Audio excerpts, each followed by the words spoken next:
I dedicate my words to the heroes of Gaza, the mothers and fathers and children, the teachers and doctors and nurses who are proving every day and every hour that no fortified wall can imprison the free spirit of men, women, and children, and no form of violence can subdue life. I was asked to speak as an Israeli. So as an Israeli, I live in the same country the Palestinians live in, only on the other side of the wall. My country is a very small country where death has absolute dominion, where death has had dominion for too long. And yet the world, the whole wide world, is impotent against it. In the Jewish democracy of Israel, all human values have been long wiped off by the blood of innocent babes.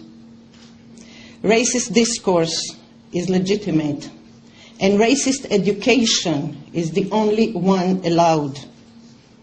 Israeli children are raised on slogans such as "Love thy neighbor," while being trained to kill their neighbors and their neighbors' children, demolish their houses, torture their elders, and deprive their ill and their dying from medical help and care. Jewish mothers raise their children with all the love and attention Jewish mothers have. And yet they rejoice when their children turn into murderers and are proud when their children turn into corpses in uniform. The Jewish democracy of Israel, in the Jewish democracy of Israel, 324 children, most of them kidnapped from their beds in the middle of the night by fully armed soldiers, are held in the inhumane conditions of the Israeli prisons.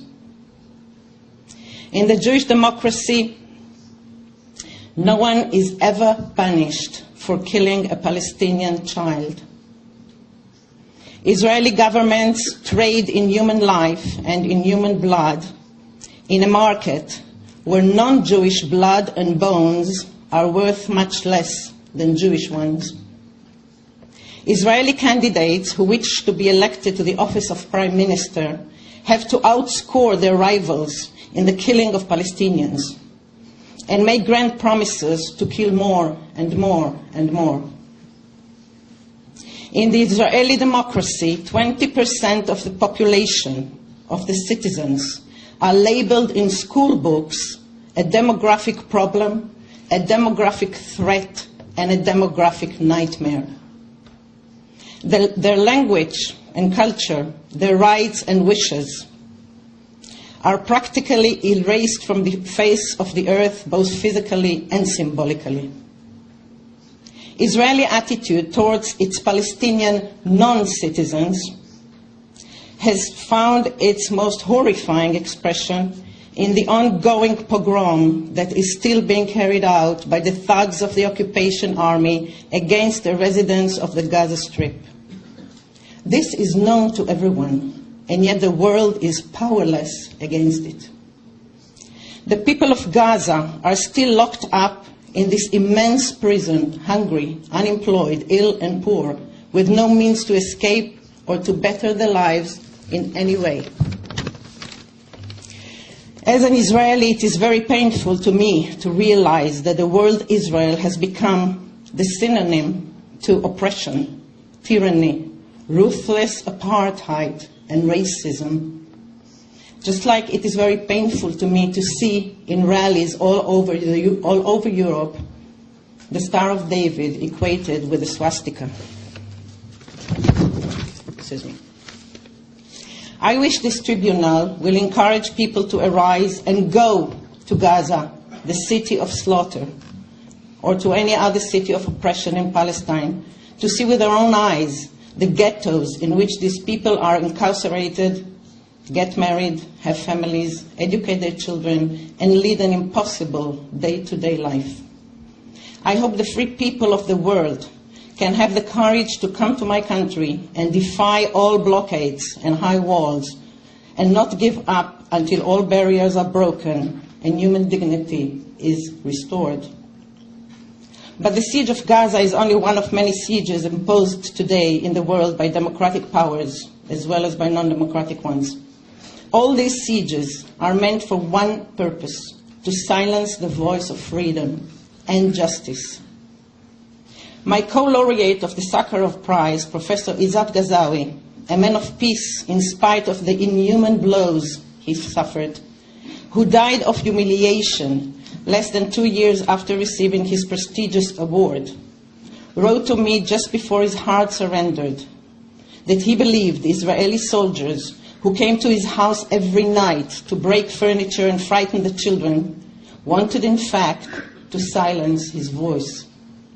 I have vowed then, as I believe we should all vow today, to do everything within our power so that his and other such brave voices will not be silenced. When Jewish poet Bialik wrote after the pogrom against the Jews in Kishinev about 105 years ago, "Satan has not yet created vengeance for the blood of a small child," it did not occur to him that the child might be a Palestinian child from the Holy Land and his slaughterers, Jewish soldiers. He could not imagine that a Jewish state would immerse all of us in the blood of little girls and boys up to our necks. Today, when the most enlightened civilizations support and commit the most heinous crimes out of greed, megalomania, and pure racism, Bialik's cry from 100 years ago resonates once again. And my heart is dead, no longer is there prayer on my lips. All strength is gone, and hope is no more. Until when? How much longer? Until when? Thank you.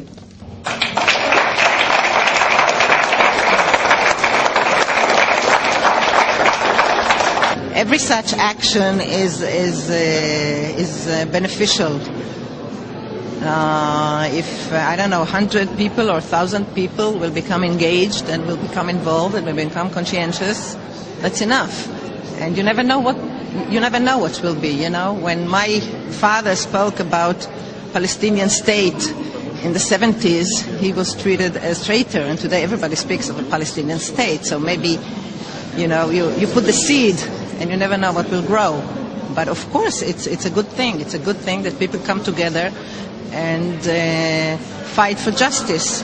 For the time being, the Israeli state doesn't care about anything, and surely not for the public opinion of Europeans.